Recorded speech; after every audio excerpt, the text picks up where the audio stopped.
la police était remontée jusqu'à nous? Vous m'accorderez que je pouvais pas prévoir que la psy allait être assassinée par son amant, madame. J'ai pas tué Lucie. J'espère au moins que toi, tu me crois. Peut-être que si c'était un patient habitué, il savait que le serre-livre était là. Il a prémédité son crime. C'est quoi ça? C'est un micro? Qu'est-ce que t'as?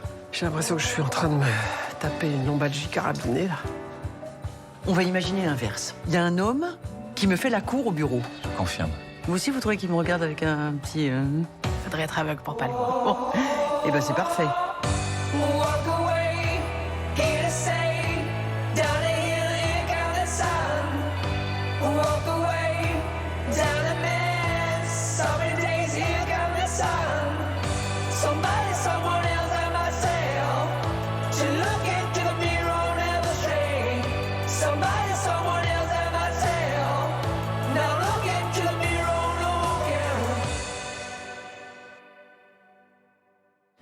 Eh bien, écoutez, c'est parfait. Oui, oui, ça me convient très bien. Lundi, entendu. Oui, alors, simplement, je me permettrai de vous envoyer par mail une confirmation pour l'horaire. Voilà. Oui, oui, c'est parfait, parfait.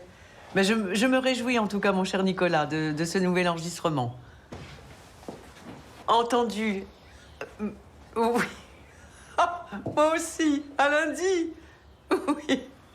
Au revoir. C'est cher, Nicolas. Comment veux-tu que je l'appelle? Je sais pas, moi, ce cher ami. Mais non, là, tu te réjouis de ce nouvel enregistrement. On ne peut rien te cacher. Mais d'habitude, pourtant, ce genre d'exercice n'est pas ta tasse de thé, non? Mais d'où tu sors ça? Oh, bah, écoute, c'est toi, texto. Ce genre d'exercice n'est pas ma tasse de thé, tu le dis. Écoute, c'est bizarre, je n'en ai aucun souvenir. Bon, Juliette, est-ce que madame n'a pas dit « Ce genre d'exercice n'est pas ma tasse de thé » Quoi, Je suis pas sûre, moi, pour la tasse de thé. Ah, tu vois? Oui, bon, bah alors on laisse tomber la tasse, mais le reste... Mais je pense que c'était plus... c'est pas vraiment ce que je préfère. Voilà, c'est pas vraiment ce que tu préfères. Voilà, donc ça veut dire, on est bien d'accord que quand on dit « c'est pas ce que je préfère », ben, ça veut dire que j'ai la possibilité d'évoluer, donc de changer d'avis. Et là, tu t'es octroyé le droit de changer d'avis. Voilà. Eh ben, on va dire ça comme ça, mon chéri, puisque ça t'arrange. Je te signale simplement que Nicolas a décidé d'élargir le concept et de faire une série de plusieurs épisodes. Et comme tu l'as très justement dit, c'est un ami, donc je ne peux pas lui refuser. Non, tu ne peux rien lui refuser. Et donc, toi et ce cher Nicolas, vous allez élargir le concept en lui sacrifiant du temps auquel je n'accède pas. Mais mon chéri, mais ce n'est pas du tout un sacrifice. Parce que figure-toi que moi, je prends un très très grand plaisir à passer du temps avec un homme intelligent, très drôle, très drôle, c'est important. Non, non, c'est pas du tout pour me déplaire. Pas du tout.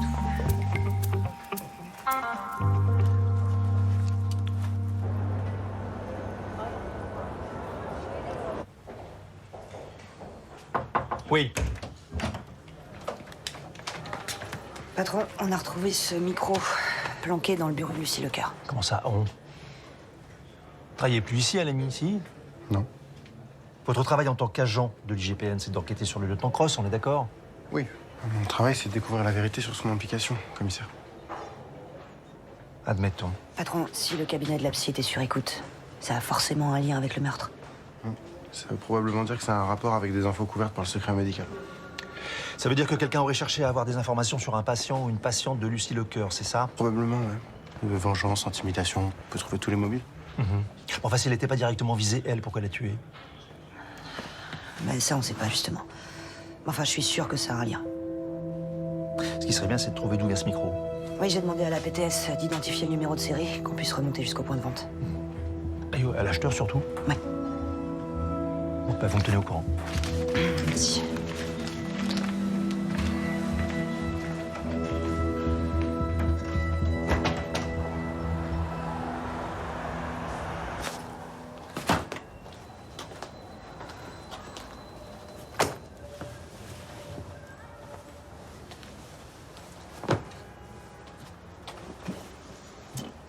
Alors, comment ça s'est passé à Paris?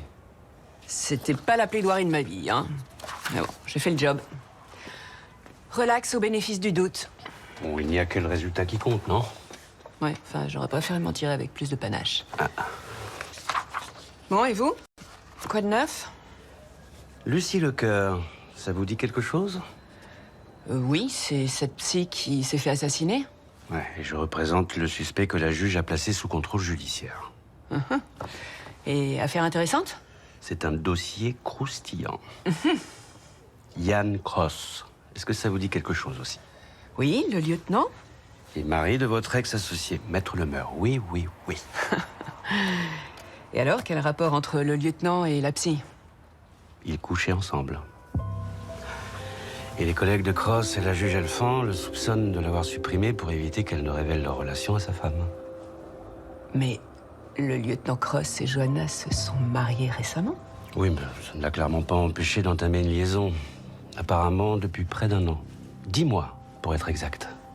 10 mois? Ah oui. Donc ça voudrait dire que cette aventure a commencé juste après le mariage? Il semblerait. Mais c'est terrible. Oh, la pauvre Johanna. La pauvre Johanna.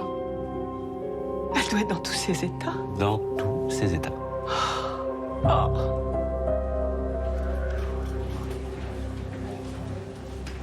Waouh, sympa le costume. Alors c'était pas une rumeur, t'es bien chez les bœufs carottes maintenant. Ouais, ce qui paraît, ouais. Jamais compris comment on pouvait bosser pour eux, moi. Ah, j'ai des collègues qui m'ont inspiré. Ah, t'as des collègues qui t'ont inspiré. Et maintenant, je suis là pour leur expliquer qu'on peut pas tout faire avec l'uniforme. T'es bien à ta place, toi. Toujours aussi premier de la classe. Fais attention à ce que tu dis quand même. Je suis à l'IGPN maintenant. Ça fait de moi ton supérieur. Rien que ça. Ah bah merde alors. Tu vois, je suis sûr que si je fouille bien, je retrouve 2-3 bavures à toi. Oui, bah je cherche toujours, tu trouveras rien. Je suis irréprochable, voilà. Je te rappelle qu'on a fait équipe quand même. Ouais, ouais. Comment je pourrais oublier? C'est moi qui t'ai tout appris, Hakim. Ouais. Tu m'as surtout appris ce qu'il fallait pas faire. Ah, l'ingratitude des jeunes, là. Bon, bah, bonne journée, chef. C'est ça, hein, chef? Ouais. C'est ça, ouais. Ok, super. Merci beaucoup. Merci, au revoir. Du nouveau? C'était le fabricant du micro. J'ai l'adresse du détaillant qui le commercialise. Ok, bah super. Ouais. J'y vais tout de suite. Je te tiens au courant? Ah, carrément. À toutes. Toutes.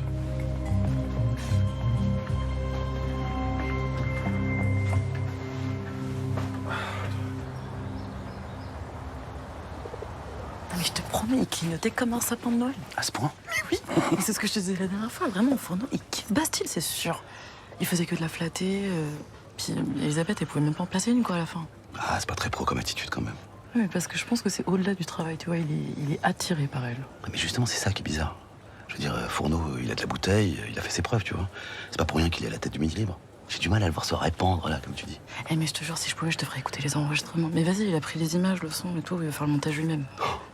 Et Bastide, elle a réagi comment? Elle a été hyper pro. Elle a adoré se faire mousser pendant 1 heure, telle que je la connais. Non, mais après, elle allait pas le renvoyer balader comme ça non plus. Oh là là. Fourneau qui traque Bastide. C'est surréaliste pour moi. Mais tu me crois pas? Mais si je te crois, Kira. Ah. Le mec est marié depuis plus de 20 ans, je te rappelle. Et donc, ça empêche de craquer sur les gens, ça? Non, mais. Quand même, j'ai du mal à le voir s'enflammer, comme tu dis là. Mais pourtant, c'était une torche humaine, le gars, vraiment. Bonjour. Pardon de vous interrompre. Mais on peut se voir pour faire un point quand vous aurez fini votre conversation? Oui. Je vous attends dans mon bureau. Oh non. J'ai dit torche humaine. Non, mais je crois qu'il t'a pas entendu. Ah putain. Bon, allez, on y va. La tête haute. Moi.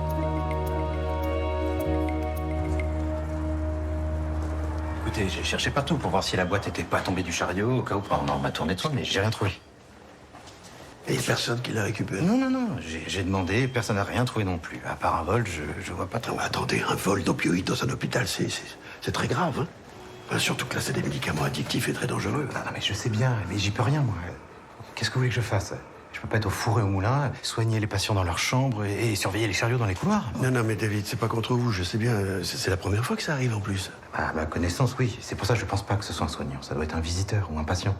D'ailleurs, il faut que je termine ma tournée. Je vous promets, je vais garder un œil sur les chariots, mais je peux pas toujours laisser la porte des patients ouverte. Non, mais faites au mieux, David, bien sûr. Faut que je trouve une solution, hein?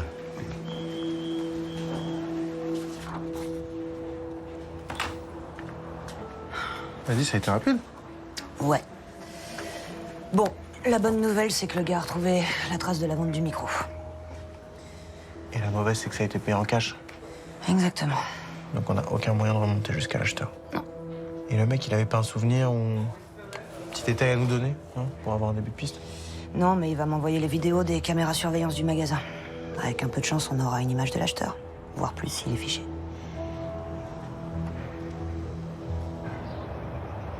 Excuse-moi, Elisabeth. J'ai cru comprendre que ce genre de manifestation n'était pas ta tasse de thé, voilà. Oh là là, c'est pas possible, ça va pas recommencer. Mais qu'est-ce qui va pas recommencer? Mais Alain m'a dit exactement la même chose. Alors s'il te plaît, est-ce que tu peux me dire à quel moment tu m'as entendu dire non, ce n'est pas ma tasse de thé? Sincèrement, tu te vois vraiment nous représenter à ce forum de l'innovation? Bah, tu tiens bien à y aller. Je vois vraiment pas ce qu'il y a d'aussi incompréhensible. Bon, écoute, on va pas se prendre la tête pour ça. On va couper la part en deux. C'est-à-dire? Je n'y vais pas. Et toi non plus. Boris s'en chargera. Ça te va comme ça? Non, prends le temps de réfléchir. Allez, je file à mon bureau. J'ai rendez-vous avec Nicolas Fourneau. Ah, donc toi aussi tu participes au podcast des portraits d'Occitanie? Oui. Je trouve ça très flatteur qu'il ait pensé à moi d'ailleurs. T'as déjà été interviewé, toi, non? Oui. Ça s'est passé comment? Très bien, très très bien. Et puis tu sais, Nicolas est un ami de longue date, donc je ne pouvais pas lui refuser. Vraiment? Catherine, je suis totalement surbookée. Franchement, j'avais vraiment autre chose à faire. Mais il a tellement insisté. Bien sûr. De toute façon, il ne pouvait pas se lancer dans ce projet sans que tu y participes. Sinon, quel intérêt? Aucun. J'y vais. À bientôt. Bon rendez-vous. Merci. Je vais me régaler. Elle est crispante. Mon Dieu, qu'elle est crispante. Et Monsieur Bachelard? Son ECG post-op est normal et il récupère bien. Bon, c'est parfait. Alors, je crois qu'on a fait le tour. Moi, il faut que j'y aille. Là, j'ai l'opération de Mme Chauvet dans une demi-heure. Oh, ouf. Tout va bien? Oui, oui, ça va aller. Mais vous êtes sûr? Oui, oui, ça va passer. C'est bon. Vous devriez peut-être repousser l'opération si vous souffrez. Non, je vais me débrouiller. Ça va, Laurine, ça va. Mais la patiente peut attendre, c'est une intervention bénigne. Ça aura aucune conséquence pour elle. Non, je suis tout à fait en état d'opérer. Très bien. Bon, allez-y, là, vous avez affaire, je crois. Ouais, vous avez raison. Et la porte, s'il vous plaît, Laurine. Merci.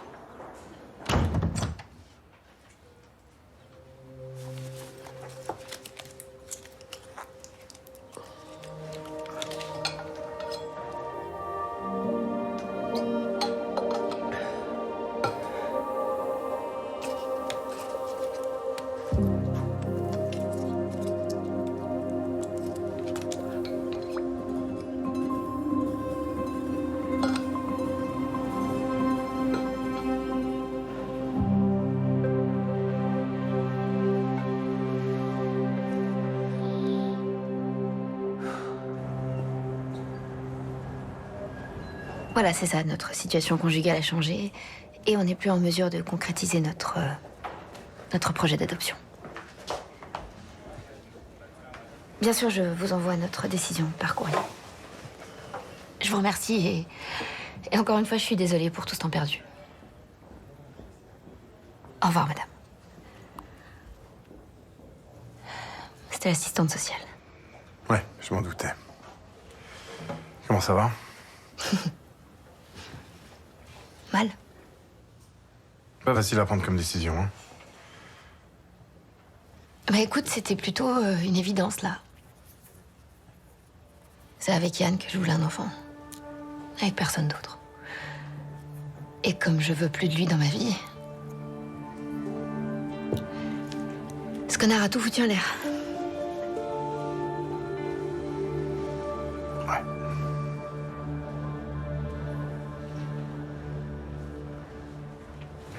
Hakim? Hakim, viens voir, s'il te plaît. T'as trouvé quelqu'un? Ouais. Ah, c'est lui qui a acheté le micro. Attends, on va bien sa tête, hein. Il me dit un truc. T'as regardé s'il était fiché? Non, on va savoir ça tout de suite. Oui. Simon Nabli. Ça te revient? Ah, il est passé par ici. Attends, je regarde son casier. Il a été arrêté il y a 1 an pour escroquerie. Ok, il a été incarcéré où? Nulle part, il a été relâché après sa condamnation. Par contre, j'ai une adresse. Bah top. On va lui rendre une petite visite. Absolument.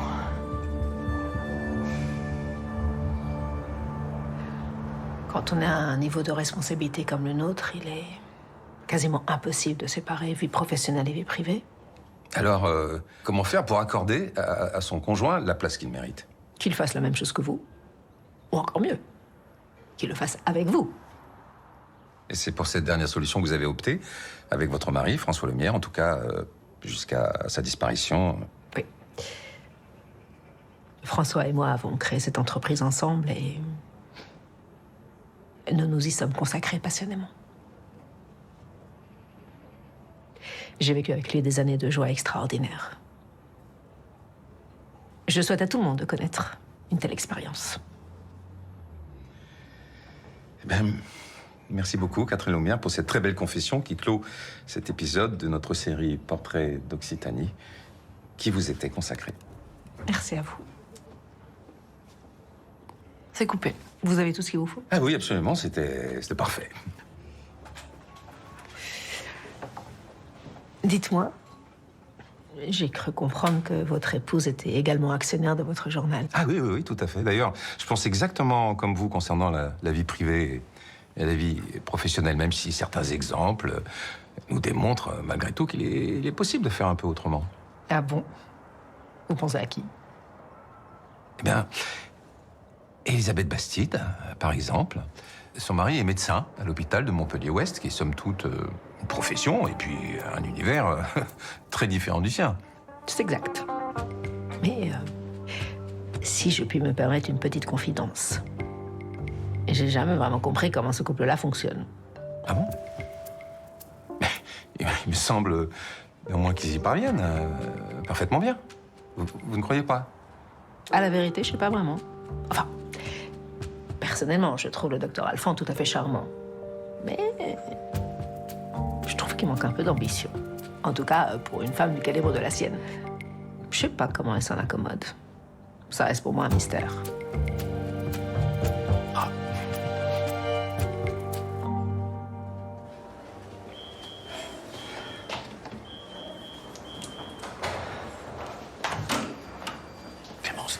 Clémence, attends.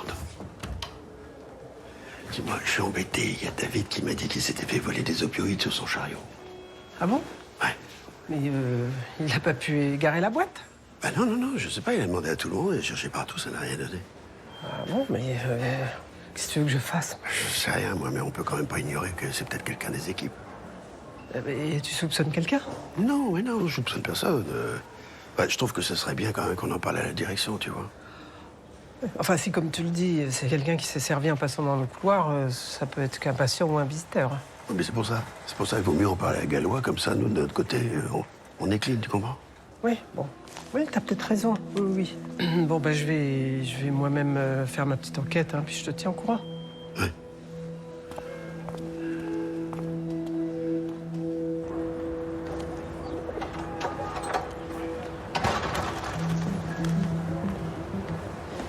Simon Nabli? Police judiciaire, je vais vous demander de nous suivre, s'il vous plaît. Pourquoi? On vous expliquera au commissariat. Vous êtes sérieux, là? Mais j'ai rien fait. Bah oui, évidemment, vous avez rien fait. Bah écoutez, comme vous voulez. Tournez-vous, s'il vous plaît, les mains derrière le dos. On l'embarque. Venez. Vous reconnaissez ceci, monsieur Nabli?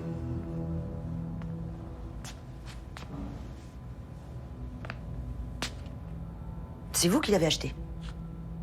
On vous assure les caméras de surveillance du magasin. On a retrouvé ce micro dans le cabinet d'une psychologue. Lucie Lecoeur, ça vous dit quelque chose? Vous pouvez nous expliquer pourquoi vous l'avez mis sur écoute? Vous avez déjà été condamné pour escroquerie et vous avez évité de justesse la prison. Et là, vous êtes mêlé à une histoire de meurtre. Vous saisissez la différence? Donc soit vous répondez à nos questions, soit on vous place en garde à vue.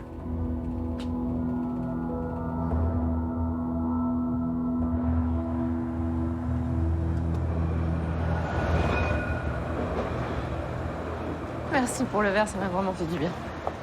Bah, écoute, tant mieux, c'était fait pour, hein. C'est fait pour ça, les amis, non? Tu veux pas qu'on dîne ensemble? On se commande des pizzas, on se vote sur ton canapé, on bitch toute la soirée, non? Non, je te dis, il fallait que je bosse. Ok. Bon, bah, c'est bien, tu prends les bonnes vieilles habitudes, le boulot. En l'occurrence, ça me sauve. Ouais, je comprends. Bon, écoute, en tout cas, si t'as besoin de quoi que ce soit, si t'as un coup, je suis là, ok? Merci. À demain.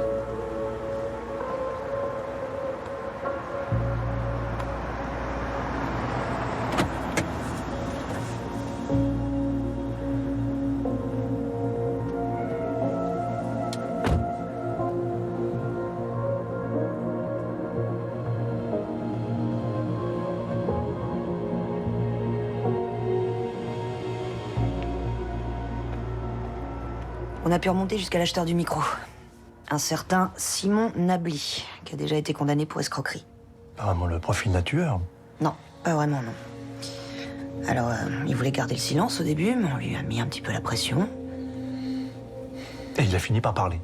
Ouais, mais il prétend avoir juste servi d'intermédiaire. C'est-à-dire, il a acheté le micro pour quelqu'un d'autre? C'est ça. Bon. Et pour qui? Vous êtes bien assis, patron? Oui, là, je suis bien assis, oui. Bon, pour qui? Je vous écoute. L'ex-procureur Bernier. Nom de Dieu. T'as chiné ça dans le club de bridge de ta mère? J'ai trouvé ça dans le local de José. Mais tu peux pas faire ça, Yann. Surtout pas maintenant. Dans ta boîte, vous n'embaucherez pas par hasard? Vous nous expliquez? Pardon, mais je vois pas de quoi vous parlez. Et j'ai jamais vu ce micro en plus.